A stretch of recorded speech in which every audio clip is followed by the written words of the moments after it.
right, thank you for staying with Daybreak. Let's keep the conversation going on MSMEs at Trevor Mbija at Citizen TV Kenya. Use the hashtag Daybreak. I'll sample some of your views in just a bit. But let me come back with Karanja on this issue of licensing. Would it be helpful if we had one license for different categories of MSMEs? So if you're dealing with shoes, you just get this one license and you know this will cover everything rather than the different licenses, because you're talking about almost just 10% of MSMEs having been registered. Why are they not registered?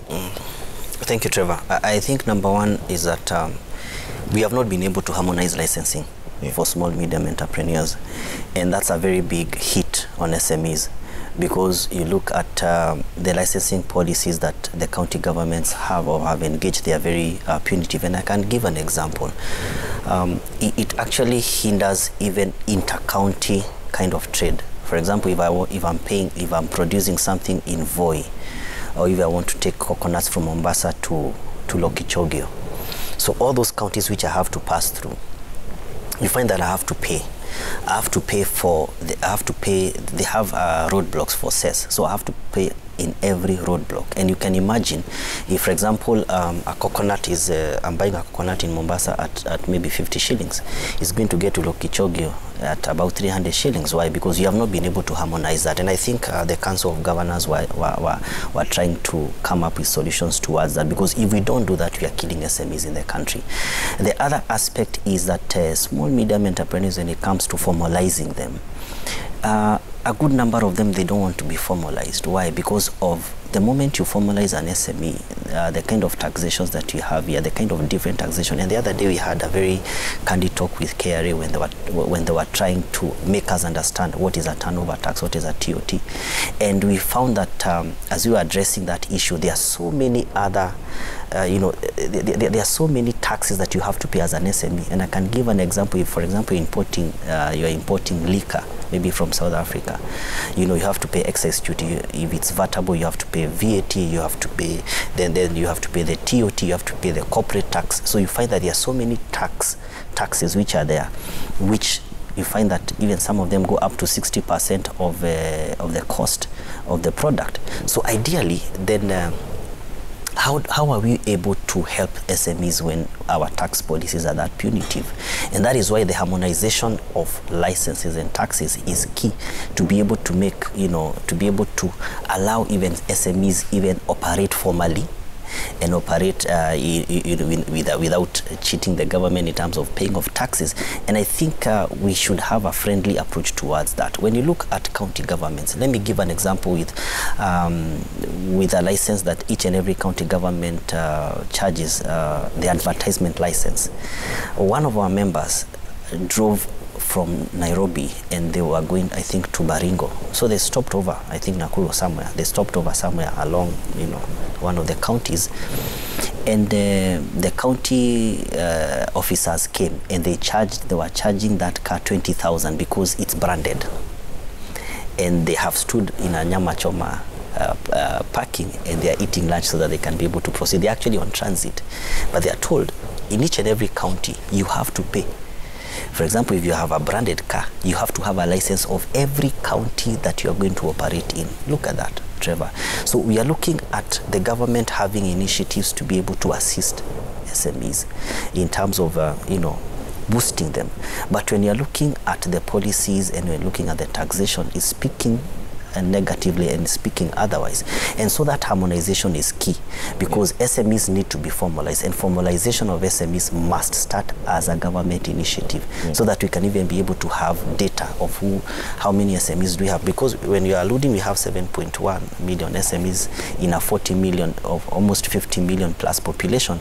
These are very restricting figure. We have over 15 million small medium entrepreneurs, because some people, they are employed but they have what you call a side hustle.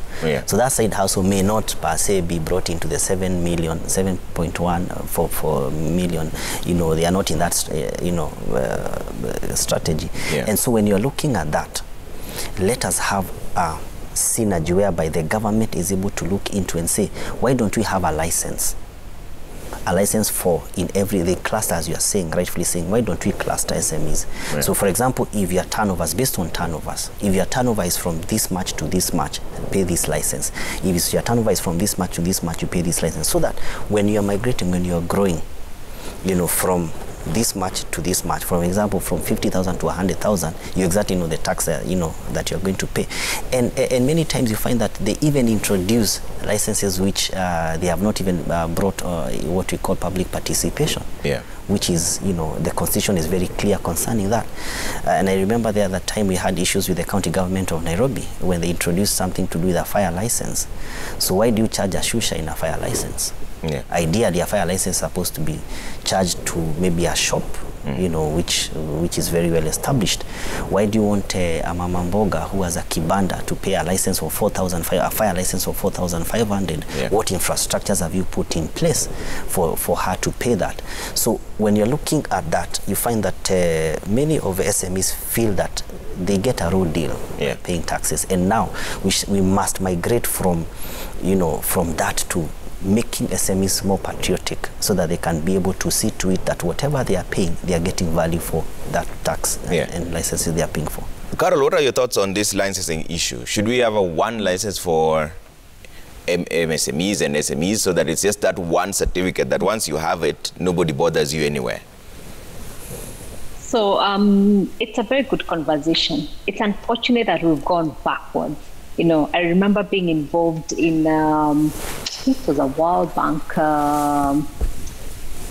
activity or process that we did early around 2005, 2006, 2007, and we did a very rigorous exercise of guilleting, what we'd call guillotine licenses, because we realized we had so many licenses and many of them were multiple. And so we ended up, when we caught up, we said, can we have a single business permit? You know, that would really, really help, so that when I pay this permit, then I know I have a license and I have a permit. But what we've seen over time, a lot of what we did guillotine in that time has come back in different ways, as Karanja was mentioning. And so you pay a single business permit, then you have all these other licenses that are not included in that. So we have to go back to that. And that was really good for businesses of all sizes, and especially SMEs. Secondly, we started in a few couple of years, maybe 2017, 2018, on what, because of the counties, what we call the county own source revenue bill. And we worked through it through Parliament and it got to Senate.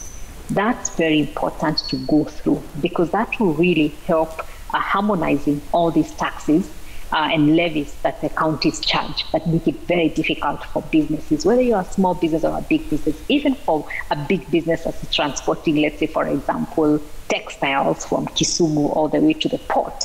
And all those counties they pass through, they have to go paying the taxes. So what happens?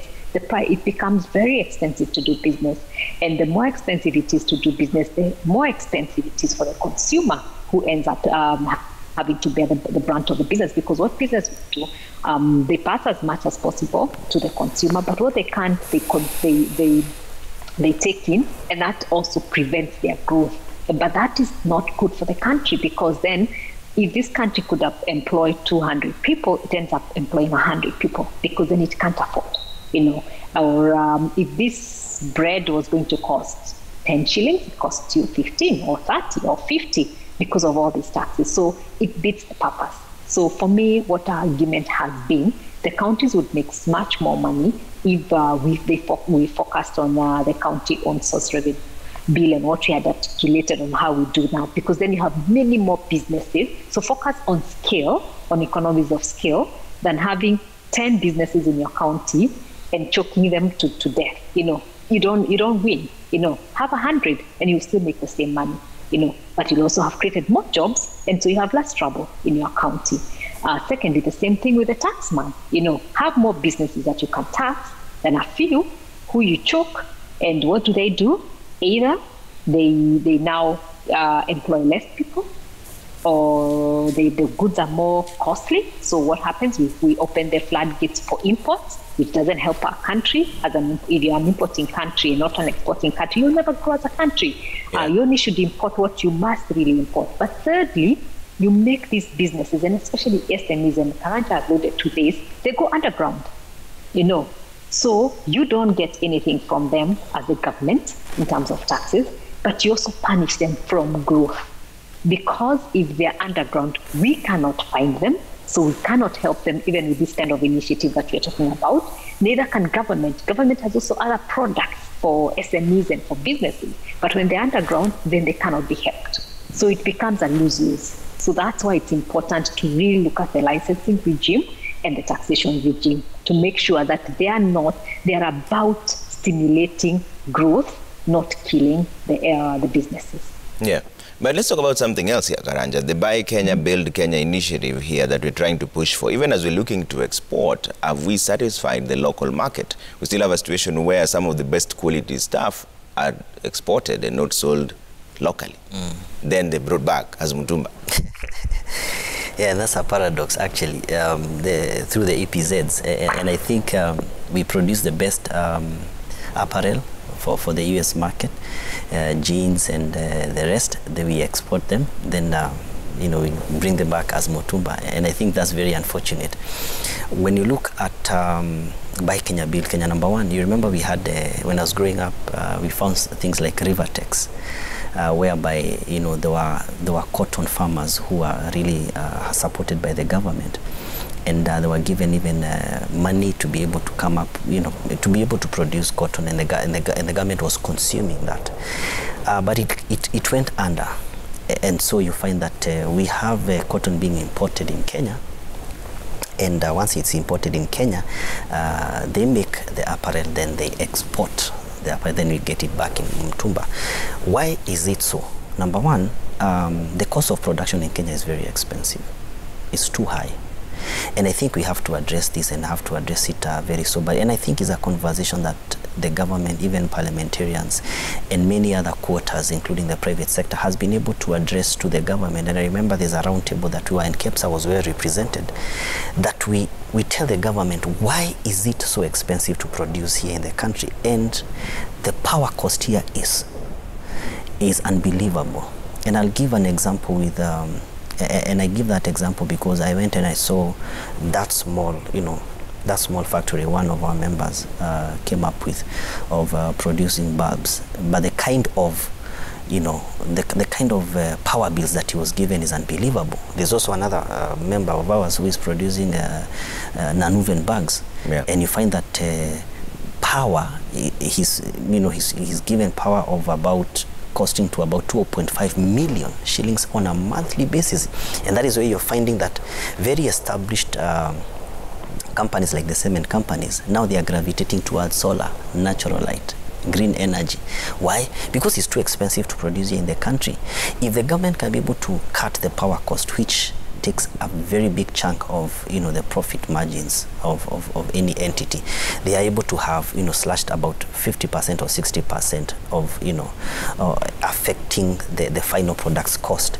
And so the conducive environment that the government is supposed to give to be able to have competitive products from Kenya to the outside market, and even to be consumed here in Kenya, it's very wanting. And I'll tell you why. Because, for example, if I want to buy Kenya Build Kenya shirt, it's roughly about 3,000 shillings. So the mutumba, when it comes on board, you can get even a mutumba of 50 shillings. So when you're looking at that, so where will people gravitate towards? And when you're looking at the population that we are having right now, very many people they are not very well established financially, and so they are going to gravitate towards the mutumba. So as much as we want to curtail the importation, we must be able to have a commensurate effort to make sure that the local industries grow and the environment is conducive. Because how do you tell the wider population who depend on the mutumba? The mutumba sector is about 4 million people. You remember the other day, I think even it was in this show that they were saying that their dependents, they have about 4 million traders in the country. 4 million traders. So how many people depend, on the mutumba sector? So now, when you look at the mutumba sector vis-a-vis what is being produced in Kenya, it doesn't match. And that's why you find people gravitate towards importation than local production. So if you are able to sort the local production issue, so the Buy Kenya, Build Kenya is a very good initiative, but the cost is too high. And that is why people keep on importing. And Karen has alluded to something which I also subscribe to. She has said about being able to not to be a consuming nation but to be a producing nation. But how are we going to be able to be a producing nation? We have so many importers of goods in China. Look at what China has done about cottage industries. Cottage industries in China, they start, if you go to China, you find that some people, a person takes you to their factory, they're taking you to their balcony, and they have, you know, harmonized licenses, and they have government support, and they are making very small things. They are doing small assemblies, and you know, we are buying those, you know, those products here in the country. So why don't we have those kind of initiatives whereby when we are doing cottage industries, we are able to help people in terms of policy, in terms of licensing, which are not punitive? Because why should you use the 1950s, 1960s policies, you know, in the 21st century, when a person wants, for example, a person wants to come and do water bottling, you know, you have to take the water, it has to be subjected to KEBS. Yes, these are consumable products, so it has to be taken to KEBS. Then when it goes to KEBS, do we have quality laboratories which are efficient enough that I take my water in the morning and I get my certification in the afternoon? Yeah. You know, if you go to Rwanda, when you want, for example, to register for a business, and I've been to Rwanda 2019, we were there with the president in a summit, you find that it takes only 6 hours for you to get a license. So here in Kenya, how long does it take for you to get a license? So we have to cut the bureaucracies, because bureaucracies, you know, kill the flow, the fluidity of business, so that the policies which are in place, which are put in place, they are incentives towards cottage industries. With that, when you build the cottage industry, when we are able to build that cottage industry, we don't need to import things. COVID taught us so many things that we have to look introspectively as a country. What can we be able to produce here in this country, instead of bringing toothpicks, instead of bringing matchboxes, instead of bringing trunkings or, you know, electricity trunkings, even bulbs? Why should you even bring wires from China? Why don't we produce them locally? But the government must be able to be very candid, you know, have a very candid approach towards this conversation, and make sure that the agencies which are mandated by the government to see to it that SMEs, the cottage industry, flourish, they are doing their job. Because it's going just to be a cliche, it's just going to be a talk, where we are saying we are helping the SMEs, you are helping the cottage industries in Kenya, but you are not doing anything on the ground. And we are going to have this conversation again and again. Caroline has said lastly, like the harmonization of licenses, they talked about it in 2005. How many years? Over 10 years down the line, we are still wallowing in the same quagmire, you know, of trying to harmonizing these things. So I think it's a high time that the government, you know, walk the talk. Let me bring in Caroline on this, and let me hear your thoughts on the Buy Kenya, Build Kenya initiative from the Kenya Private Sector Alliance perspective. What is hindering it, and how can it be ramped up a bit more? I think let me start with a positive note, because sometimes I think we focus so much on the challenges, we forget that there are good things happening. So it's not all gloom and doom. And I always say I'm an optimist, because if you're not an optimist, then you can never move forward as an individual, as a country. So there's a lot happening. Having that policy alone in place is a good thing. And I think we started seeing some changes around that, you know. And the Buy Kenya, Build Kenya also includes the issue of local content, where government institutions with the 30% to the youth and to women and people with disability, we have businesses that have benefited in that. Can we do better? Yes, we need to keep improving, but we shouldn't look at only what hasn't worked around that in the AGPO, but we should say what has worked, what do we need to improve. Secondly, on the Buy Kenya, Build Kenya, the initiative began that as many as, whether you're in business or whether you're in government, can you buy Kenyan products? And that helps for us to improve quality, because sometimes we may not start with the highest quality. And I'll give you a good example. I think if you think about the 70s, I mean, who cared about driving a Toyota? You know, the world didn't look at Toyota as the best cars in the market. But look at today. Toyota has been number one model for cars in many years in a row. And because as you continue to produce and you continue to improve the product, then there's quality assurance. And so that's what we're saying. You know, the whole idea of Buy Kenya, Build Kenya, so that we stimulate demand, and demand will also stimulate quality. And so we've started with that, and I think we're seeing even government offices starting to buy maybe Kenyan furniture or other things that are made in Kenya. And that's good, and we need to continue to improve that. We've seen that, I mean, we're seeing now homes, and again, going back to COVID taught us last year when we couldn't buy things from China and Turkey and everywhere else, and especially on matters interior decor, we started buying things Kenyan. And look at the product today. Within a year, the product is amazing, and the different types of items that are available in the market. And that's what we need to continue building on as part of Buy Kenya, Build Kenya. And so the things we need to sort out, again, going to what Karanja said, and I had said this before, is let's go back to what we agreed on a single business permit.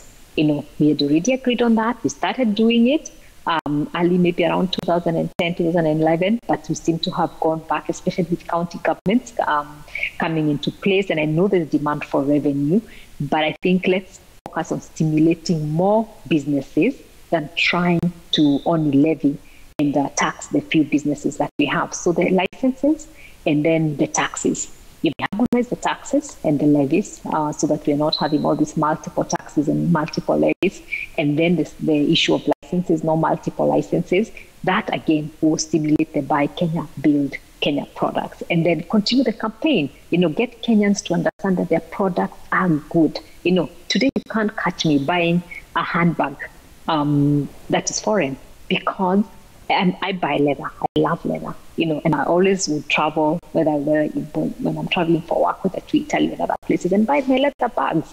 But now I'm not buying there. I'm buying Kenyan bags because it's good quality bags that can match Italian bags or match bags for Gucci and other places. And that's what we need to do. So make it also a habit as Kenyans to love our products. Countries love what is theirs, you know. Being in the US and having the meeting yesterday, and one of the diaspora businesses that was there is someone who's doing, maybe you may have heard this, called Swahili Village, and he's doing Kenyan restaurants, and his vision is to do 50 Kenyan restaurants in the US. He's done almost three now. He has 2 in Maryland and in DC. He's working on one in New York and another in one of the other areas, I forget where. But and he said this, which was for me very important. He said, when you look at all the other communities when they migrate to the US, whether they're Chinese communities, even Ethiopian communities, Nigerians, they always look for their food. And so what have they developed? Ethiopian cuisine, Chinese cuisine, you know, Vietnamese cuisine. But we've never had a Kenyan cuisine. And that's what he's doing, you know, and that's what we need to do and say, can we develop what is ours? Let's love what is ours, you know. So the Kenyan diaspora would come here and be happy to go and eat Ethiopian cuisine, eat Jamaican cuisine, eat American food, eat Italian. But we're not thinking that way. So it's also part of patriotism. And I think we can grow our patriotism by starting to buy what is ours. Buy Kenya, Build Kenya. And when you buy Kenya, for me, why I like that tagline, you're building your country, because we're always talking about jobs. You and I seated here, Trevor, today morning. How many CVs do you have from relatives and friends looking for jobs? Can you imagine how many jobs we can build when we buy Kenya, you know, and how much revenue to create, so that we all stop talking about the taxes that are increasing by KRA, because more businesses will have grown, and so there'll be more money for us. So that's how I look at Buy Kenya, Build Kenya. Okay. There's a lot of feedback coming through. Let me pose some of the questions that I hear and hear the views of the people also as we wind up on this conversation. Let's bring them up. See the first one. We have Omutiti Frederick says, my question from the example of instead of 10 different people going to the US, send one person to represent the 10. Aren't you guys just creating an enabling environment for SMEs cartels who will in turn close the doors for others? Karanja, that was your suggestion. What do you make of that comment? I know what is alluded to, and I think Frederick is talking about some very good initiatives which are started in the country, but most taken by cartels. When you look at... All right, hold on one second. I think I have a bit of a challenge with the microphone. I'll come to you in just a bit there. As we do that, let's see. Okelo Mwalimu says the major impediment to the success of SMEs is the punitive tax regime. Whereas SMEs in the US pay tax of as low as 13.3%, their counterparts in Kenya are overtaxed. The net effect of this is tax evasion, which ends up denying the government revenue. Something must be done. And Carol, let me get your views on that issue. Taxation, isn't that what then makes our SMEs uncompetitive? From your perspective, and how will that? And I think, I think I shared very elaborately about that. You know, and so maybe if the person who has asked the question hadn't logged in online, I can say it in 2 lines. I think the best what we've been arguing from a KEPSA perspective, which is a business perspective, because we represent all, whether they are startups, to SMEs, to medium enterprises, to multinationals. Is that simplify the tax regime. And you will have many more businesses paying taxes, which means you will collect more revenue. You know, simplify the license regime, go back to the single business permit.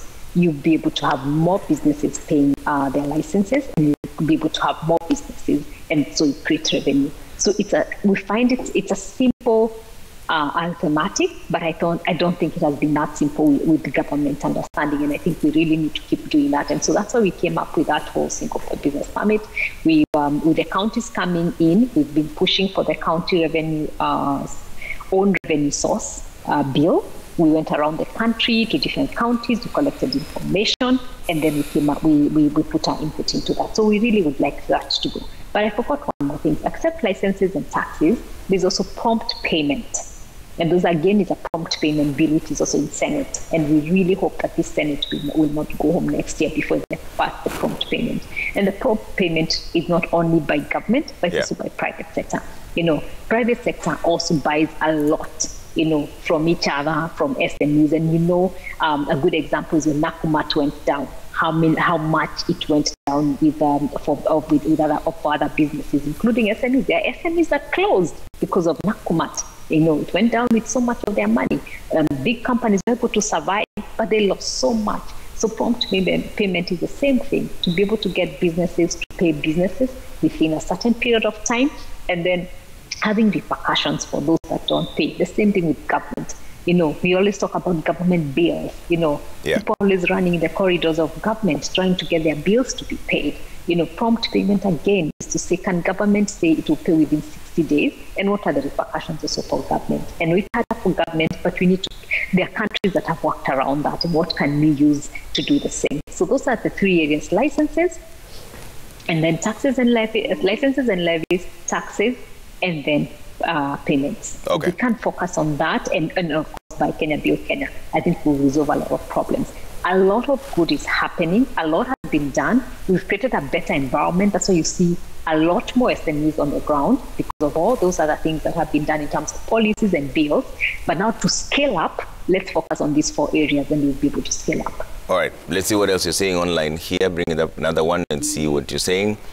And Huza HSC says tax evasion brings tax increase, which leaves the medium-sized enterprises and country productivity to be manipulated.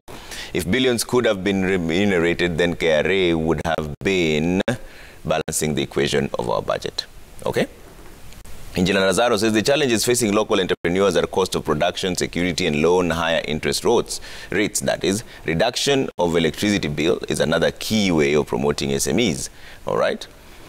Linda Chepkwony says utilization of AGOA is not just a Kenyan problem, but an African one. Our women group have exported under AGOA severally. Their biggest challenge was lack of information on where to get certification, standards, training on quality, and rules of origin. Okay? Leonard Ruto says, in fact, research shows that 90% of commerce in Africa developing countries is driven by SMEs. Sound and revamped trade policies in their sector is key towards economic recovery. Ochieng Ogwang says micro and small entrepreneurs should also be given a chance to access funds. KOP and MSEA are doing a good job, though the duration between the first and the second tranches are so wide, hence risk the failure of businesses. Okay. Jenga Wakungu says, why should we always suggest that the government should help in starting an SMEs bank for our small businesses? Even as we locate investors for our SMEs, we ought to have our homegrown way of helping SMEs scale up. and I have some here. And Manu Waore asks a direct question to you, Carol. It says, what products or services are being supported by the deal? All products and services, as long as there's a market for them. Okay. Then Optimistic Kenyan, they call themselves. They say you people should define what an SME is for a common person to understand. Is a business of a mama mboga or a person selling clothes in a boutique qualify to be an SME, Karanja? Yes, they do qualify to be an SME. And an SME is a person who is making from 500 shillings all the way to 100 million shillings in a year. So 500 shillings every day, that's about 15,000 on a monthly basis, you know, all the way to 100 million. That is the cluster to which micro and small medium entrepreneurs fall into. So a mama mboga who is making 500 shillings on a daily basis, and a person who is importing and making probably a turnover of 1 million shillings or less than 1 million shillings on a daily basis, they fall under the sector. Now we have the micro, we have the small and the medium. Yeah. So for the micro, we have the mama mboga. For the small, we have people now, like you are saying, in the boutique. We have the medium. We also have now people who can be able to bring containers and can be able to produce, and their production runs to maybe 100 million shillings on an annual basis. So they are within that cluster of SMEs.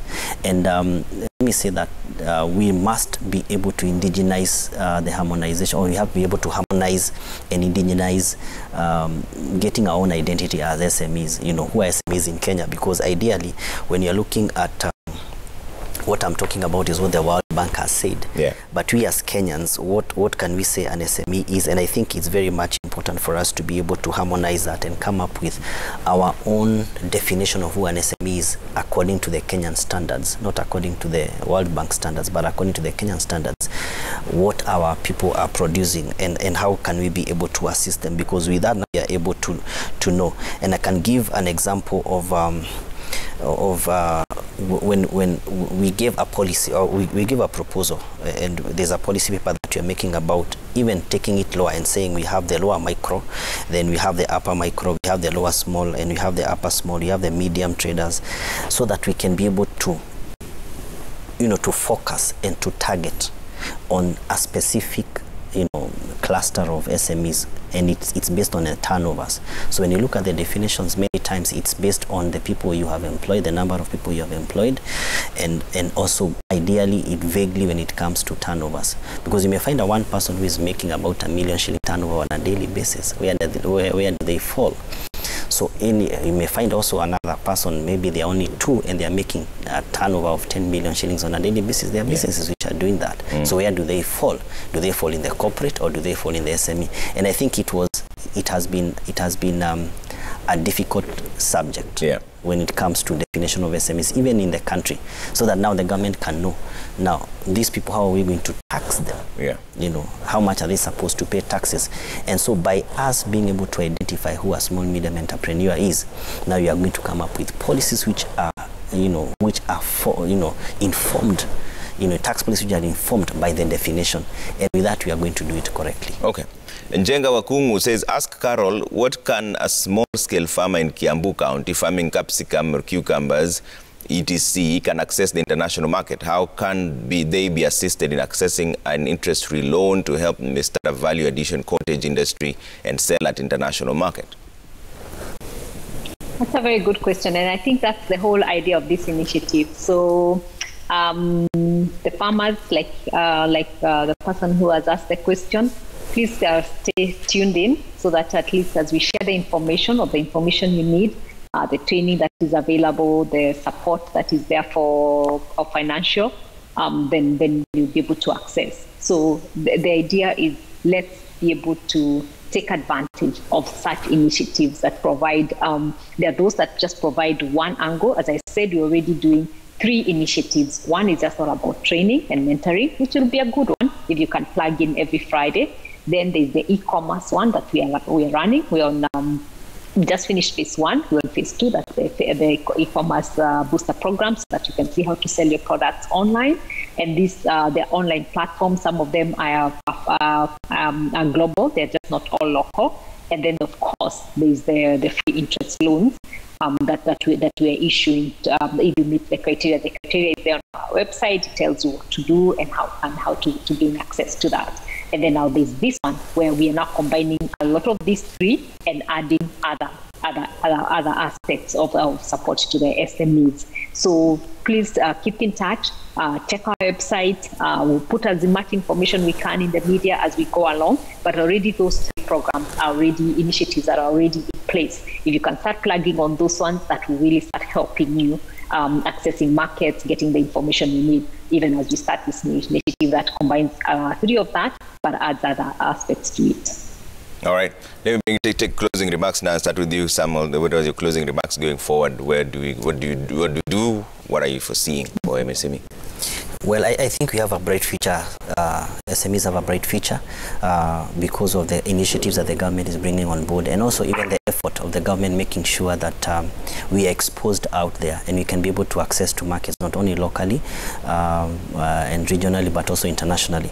But having said that, I think we should have a collective synergy for all of us to make sure that we put in something that is going to make the SMEs become, businesses be afloat, whereby we have strategic partners coming on board from the private sector to the government, and making sure that we have policies which are very good, which are not punitive. We have tax policies which are not punitive, and harmonizing that sector. By doing that, we are going to grow our economy into double digit.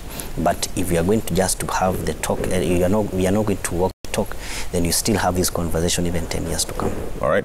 Carol, closing remarks?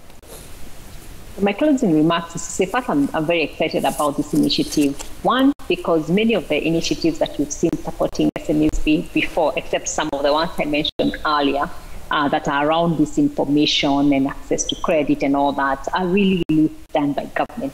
So it's good that we, the private sector, are saying, no, we can complement what government is doing. And so this is an initiative by private sector, for private sector, because SMEs are private sector, they are businesses.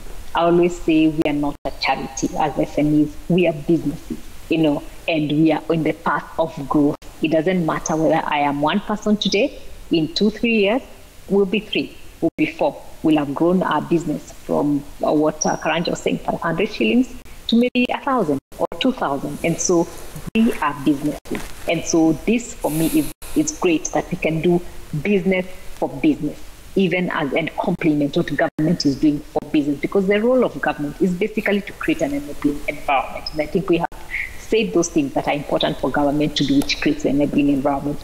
Then it's up to us to do business and to support each other to grow. Because if Karanja grows, I grow. If Karanja fails, I fail. I cannot grow at the expense of Karanja.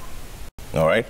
Thank you so much for making time for us, Carol. I know especially it's 1 a.m. there, so you can go and take a nap after a long day. Thank you for making time. Carol Kariuki, the CEO KEPSA, and Samuel Karanja, CEO MSME Alliance, speaking to us about MSMEs and SMEs and how to boost them. We'll definitely have this conversation as time goes by. We're taking a quick break now.